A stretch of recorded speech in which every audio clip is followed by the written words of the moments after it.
चक दे India का जो main character है वो असल में हमारे एक बहुत बड़े कोच श्री नेगी साहब की लाइफ के ऊपर है। लेकिन इंडिया के अंदर है ना कि वो मुसलमान को अच्छा कैरेक्टर बताना है और पंडित का मजाक उड़ाना है, तो वो पुरानी एक व्याधि है जिसे गंगा जमनी तहजीब के नाम पर एक लेबल लगा दिया जाए। नमस्कार दोस्तों, एक बार फिर आपके सम्मुख आपका शुभ चिंतक, आपका हमदर्द, आपका दोस्त राजेश भसीन।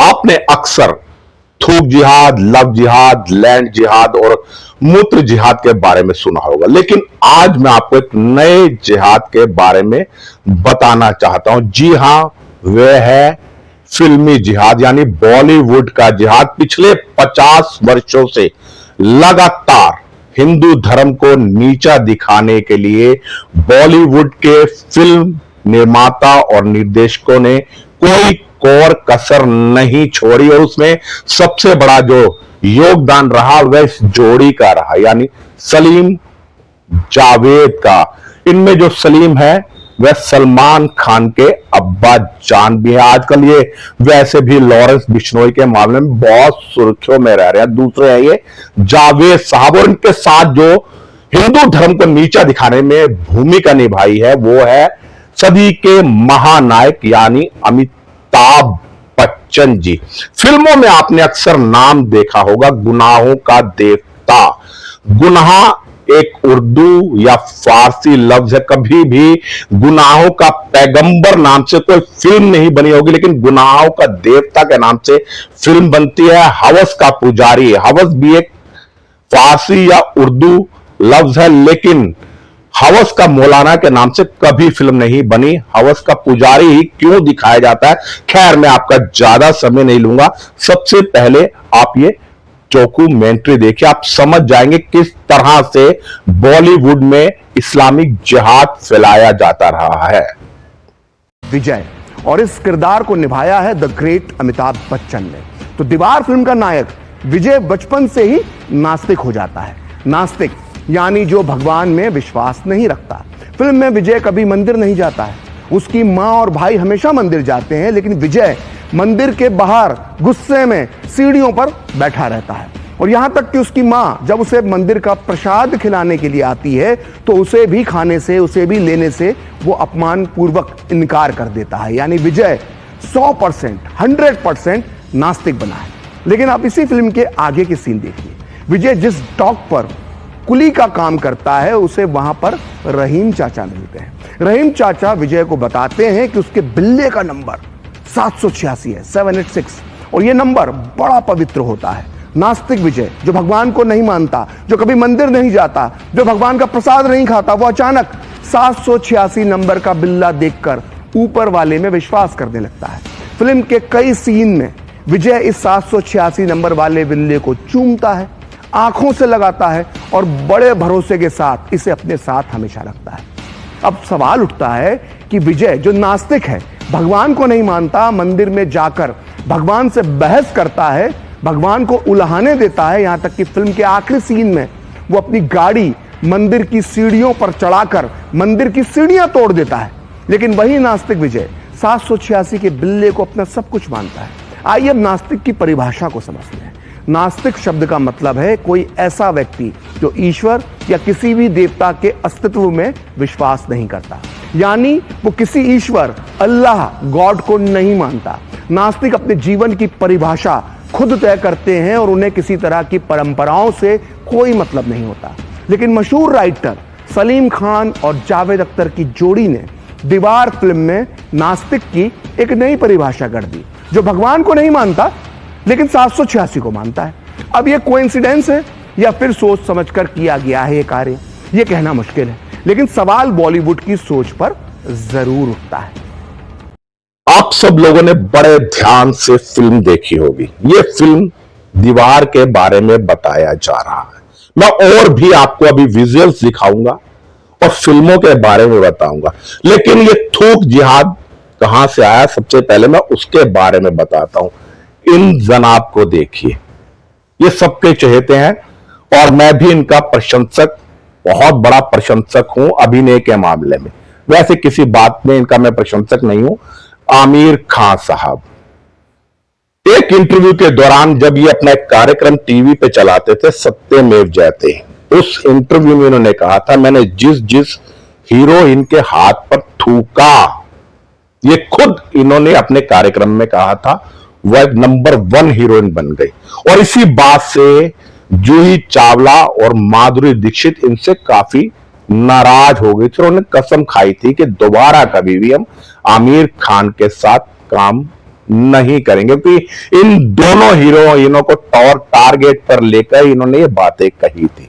अब ये दूसरे जनाब देखिए, ये है हेयर स्पेशलिस्ट और सबके आइडियल जितने ब्यूटी सैलून चलते हैं, चाहे वो अब्बास का चलता हो, जव्वाद का चलता हो, रहीम का चलता हो, रहमान का चलता हो, सब सैलून्स में आपको इनकी तस्वीर नजर आ जाएगी। ये है जावेद हबीब साहब, और इन्होंने भी जब एक महिला के हेयर कटिंग कर रहे थे तो उनके सर में थूका था। इस मामले ने बहुत तूल पकड़ा था। महिला ने नाराजगी जताई थी। इन्होंने कहा था, मेरे थूक में जादू है और जब मैं थूक करके कटिंग करता हूं तो मेरे जैसी कटिंग दुनिया में कोई नहीं कर सकती। अब आप समझ गए होंगे कि हेयर सैलून्स में आपने देखा होगा कोई शेव करते हुए हाथों पे थूक करके फेस मसाज कर रहा है या जूस में थूक रहा है, तो थूक जिहाद कहां से आया? क्योंकि ये बहुत से लोगों के आइडियल है और इनकी देखा देखी जब उन्होंने सोचा कि आमिर खान साहब थूक सकता है हीरोइन के हाथ पर और जावेद हबीब एक महिला के सर पर थूक सकते हैं, तो हमारे थूकने में क्या हर्ज है। अब आप ये देखिए, अमिताभ बच्चन सदी के महानायक, इन्होंने सबसे बड़े अभिनेता कहलाए जाते हैं पूरे 100 वर्ष की सदी के अंदर, यानी दिलीप साहब को भी पछाड़कर, राज कपूर साहब, देव साहब को पछाड़कर ये सदी के महानायक बने। और ये इस काबिल भी है, वाकई इनकी आवाज, इनका अंदाज, डायलॉग डिलीवरी बहुत ही शानदार है। जब मैं भी छोटा था तो इनको देख के बहुत प्रभावित हो जाया करता था और आज भी मैं इनके अभिनय का कायल हूं। लेकिन इन्होंने इतने बड़े नायक होने के बावजूद फिल्मों में इस्लामीकरण किस प्रकार किया। एक सिर्फ दीवार फिल्म की बात नहीं कहूं, मैं आपको बताना चाहता हूं कि इनकी फिल्म नास्तिक भी आई थी जिसमें ये नास्तिक दिखाए गए थे। एक और फिल्म आई थी कुली, जिस फिल्म में इनको चोट लगी थी और शायद भगवान ने इनको दंड दिया था। उसी फिल्म के अंदर ये दीवार की तरह 786 का बिल्ला अपने बाजू पर लगाते हैं। वो 786 का बिल्ला इनकी रक्षा करता है। और उस फिल्म के अंदर जब कादर खान विलन इनके ऊपर गोली चलाता है तो एक मजार की चादर इनके ऊपर आ जाती है और इनके ऊपर गोलियों का कोई असर नहीं होता, ये जीवित बच जाते हैं। और दूसरी तरफ हमेशा ये फिल्मों में हमारे देवी देवताओं का अपमान करते रहे हैं।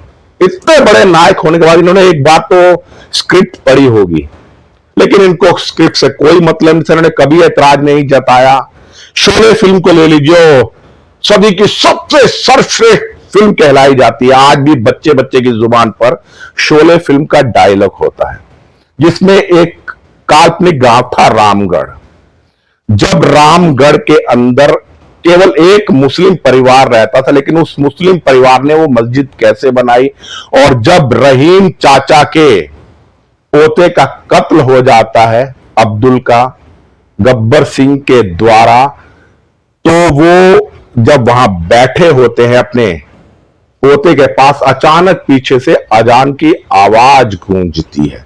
जबकि रामगढ़ में दिखाया गया था बिजली नहीं थी, लालटेन जलाती थी, और ये फिल्म में फिल्माया गया है जया भादुड़ी के ऊपर। उस रामगढ़ के अंदर गांव में बिजली का कोई कनेक्शन नहीं था, किसी घर में बल्ब भी नहीं था, लेकिन लाउड स्पीकर की आवाज कैसे मस्जिद से गूंज रही थी। अगर उस गांव में केवल रहीम चचा और अब्दुल रहते थे तो अजान कौन दे रहा था। मतलब बॉलीवुड का किस तरह इस्लामीकरण किया गया और दिखाया गया उसी दृश्य के अंदर कि अपने पोते की लाश को छोड़कर किस तरह अब्दुल चाचा नमाज अता फरमाने चले जाते हैं। क्या असली जीवन में ऐसा कभी संभव हो सकता है? यह असंभव बात है कि पोते की लाश पड़ी हो और वो इतने कायल हैं 5 वक्त के नमाजी कि अपने पोते की लाश को छोड़कर अजान के समय पर नमाज अता फरमाने चले जाते थे। एक नहीं दर्जनों फिल्में हैं।